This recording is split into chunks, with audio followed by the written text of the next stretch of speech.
There's an evil rising from behind the black gates of Mordor, and today we're going to take a look at the Hosts of Mordor pre-constructed deck and see what we can do to make this deck just a little bit stronger without destroying the flavor of the deck. The Hosts of Mordor is a blue-red-black deck, commonly known as Grixis in Magic speak, and is led by Sauron, the Lord of the Rings. For 5, a blue, a black, and a red, you get a 9/9 Avatar Horror, and says, when you cast a spell, amass Orcs 5, mill 5 cards, then return a creature card from your graveyard to the battlefield, and it has trample. And it also says, whenever a commander an opponent controls dies, the ring tempts you. So there's a lot going on here, so let's break this down piece by piece. When you cast it, you amass Orcs 5. That means you create a 5/5 Orc Army token. It's a 0/0 with 5 +1/+1 counters on it. You then mill 5 cards into your graveyard and then return a creature card from your graveyard to the battlefield. So it has an amass trigger, a mill trigger, and a reanimation trigger all built into this. And it has to have quite a bit because this is an 8 cast just to start with. And a lot of times you're going to be dead before you can even cast this thing if you can't keep the board under control and do a lot with casting it in the first place. It also has trample, so it's a 9/9 trampler that can just run over an opponent on its own if they can't deal with both it and whatever you bring back from the graveyard. And it says whenever a commander an opponent controls dies, the ring tempts you, so then you can also turn things into ring bearers and get various things going on in that regard as well. The alternative commander here is Saruman the White Hand. For 1, a blue, a black, and a red, you get a 2/5 Avatar Wizard that says whenever you cast a non-creature spell, amass Orcs X, where X is the spell's mana value. Goblins and Orcs you control have Ward 2.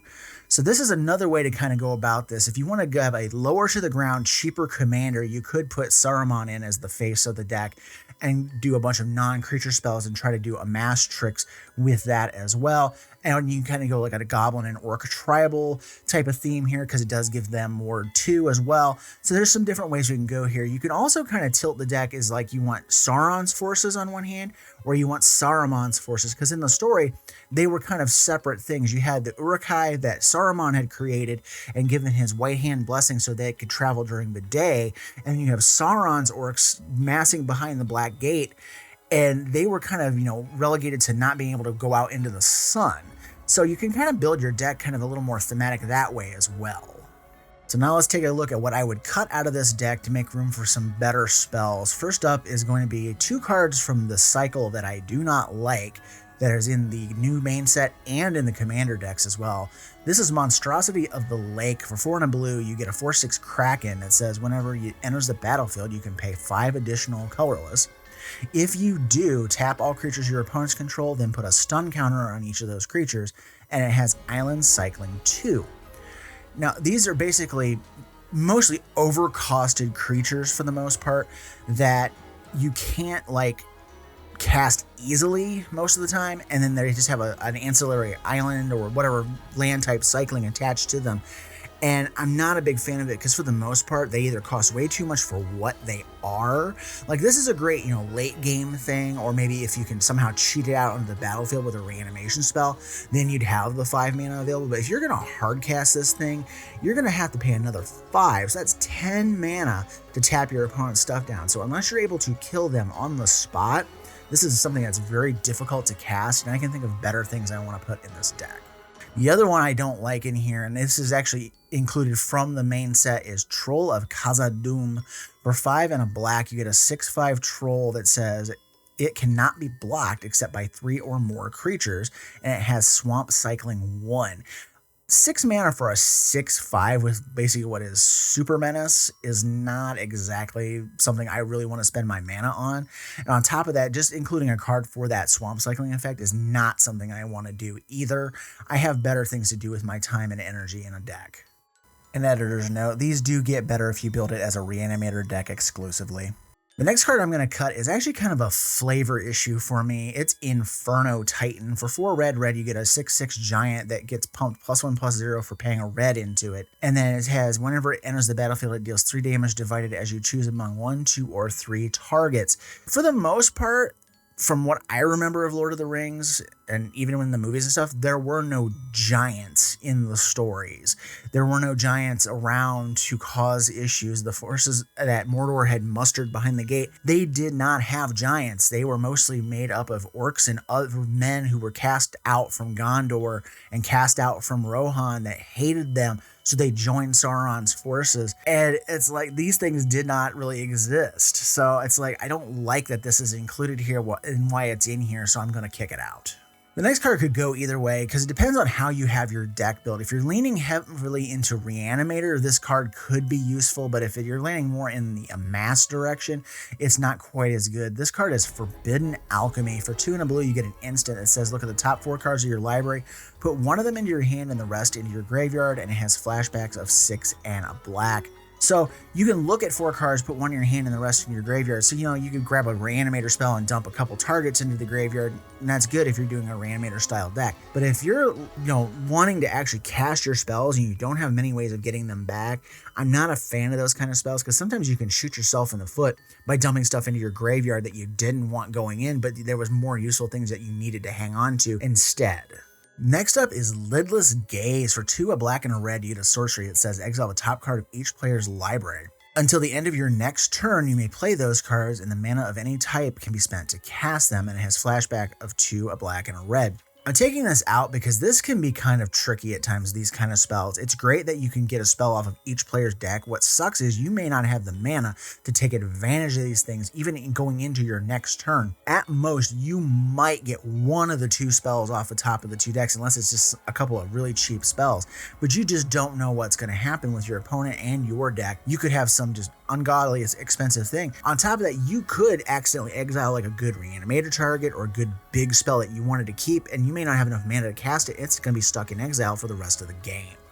My next cut is a reskinned card from some of the older Commander products. It's Shiny Impetus. For 2 and a red, you get an enchantment aura that says enchanted creature gets +2/+2 and is goaded. And whenever the enchanted creature attacks, you create a treasure token. I'm not a big fan of the old Impetus cycle from the older Commander products, and giving it a Lord of the Rings reskin doesn't make me dislike it any less, and for that reason, we're going to kick it from the deck. My next cut here is going to be Everflowing Chalice. It's a 0 casting artifact with multi-kicker 2. When it enters the battlefield, you put a charge counter on it for each time you kicked it, and as a tap, add a colorless for each charge counter. Now this has uses if you're going to hard cast all the big nasty stuff that you're trying to do out of the deck, but if we're going to be doing a Reanimator type deck, we're not really going to hard cast any of this stuff other than Lord of the Rings himself. So I'm not really liking this card in the deck, and multi-kicker is a little harder to get around. Like, yeah, you can do pay 4, but I mean, you got other pay 4 artifacts that tap for 2 colorless anyways, and they have other benefits attached to them like sacking and drawing cards and doing those kind of things. So unless you're able to dump at least 6 mana into this thing, it's not really any better than some other artifacts that we have available to us at the same cost that those multi-kicks could be done at. My next removal is going to be Revenge of Ravens. For 3 and a black, you get an enchantment that says whenever a creature attacks you or a planeswalker you control, that creature's controller loses 1 life and you gain 1 life. Revenge of Ravens is kind of a weird card because basically, unless your opponent is only playing like little 1/1s and whatnot or 2/2s, you're going to get run over big time when they finally get set up to Alpha Strike you. Like, this might keep them from attacking for like 1 or 2 turns, but then once they get something bigger than a 2/2 out and they're able to hit you openly, it doesn't matter about losing 1 life and gaining 1 life because they're going to hit you for more damage than you can recover from Revenge of Ravens. It's just such a weird card, and I mean, it looks good on paper, sounds good on paper, but man, in practice, it just doesn't quite do what we want it to do. This is more suited to something that cares about life loss or life gain triggering, and then that would be a little more beneficial to put that in that kind of deck. Next up is a very mean card. It's Notion Thief. For 2, a blue and a black, you get a human rogue with flash. It is a 3/1 that says if an opponent would draw a card except for the first one they draw on each of their draw steps, that player skips that draw and you draw a card.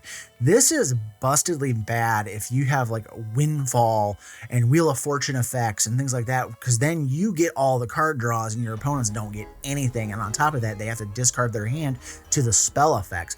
And that's just a very mean thing. And I'm not a big fan of that in games of Commander. I'm not here to torture people to death. I'm here to actually play the game and have fun. And Notion Thief just doesn't do anything for us anyways in that regard, because the deck does not have wheel effects and things like that. It's just there to kind of needle your opponents and be like, okay, well, if you cast any card draw spells, I get your card draw spells for the most part. And that just kind of paints a target on your head if they can't get rid of the Notion Thief. And the last card I'm going to cut out of here is Boon of the Wish Giver. For 4 blue, you get a sorcery with draw 4 cards, cycling 1. That's it. It's a 6-drop. Draw 4 cards. Opportunity was printed clear back in Urza's Saga. Actually, I think it was actually Urza's Destiny now that I think about it. And that's all it did was 4 blue, draw 4 cards. They've just basically give it a little bit of a bump by giving it 1 colorless to cycle out of your hand. And if I'm spending 6 mana to do nothing on my turn but draw 4 cards, that's setting you up for disaster later. We need something better in the card draw department than blowing 6 mana and hoping we don't die in the meanwhile. Alright, those are my cuts and the reasons why I would cut them. So what would we do to this deck to make it a little more powerful and keep it in flavor? Let's take a look. Well, first off, this could be your commander if you want it to be. It's from the main set. It's Sauron the Dark Lord. For 3, a blue, a black, and a red, you get a 7/6 Avatar Horror with Ward, sacrifice a legendary artifact or legendary creature. And it has whenever an opponent casts a spell, amass Orcs 1, and whenever an army you control deals combat damage to a player, the ring tempts you, and they keep going. Whenever the ring tempts you, you may discard your hand, and if you do, draw 4 cards. So this has some weird implications for us here, depending on how you want the deck to really go. You could do this as an amass deck, where every time your opponent casts a spell, you get to amass your orcs bigger and bigger and bigger. And then you could set up the deck to fling the orc army at somebody's head, or make it so that it has trample, or some kind of evasive type deal where it can come over and punch across. You know, whatever happens to be the case. And it says, whenever an army you control deals combat damage to a player, the ring tempts you. So we can put some ring tempts you cards in here to trigger the final part of this thing. Whenever the ring tempts you, you can discard your hand and draw 4 cards. So if you do that, you draw the 4 cards, you can actually feasibly do this with the Reanimator type setup on this deck, where you dump, targets into the graveyard, draw the cards, and go, oh, there's a reanimation spell, and I just bring it back for cheaper than what the casting cost is, because a lot of the big targets are, 7, 8, 9 mana anyways, so you're wanting to cheat them in with, the 4 and 5 and 6 power costing reanimation spells instead. So this has some good ways of setting up that kind of thing. The next spell I'm going to put in here kind of feeds into both things as well here. We have Surrounded by Orcs. For 3 and a blue, you get a sorcery, amass Orcs 3, then target player mills X cards, where X is the amassed army's power. So this has a couple implications. You don't have to use this to mill your opponent. You can just mill yourself with it.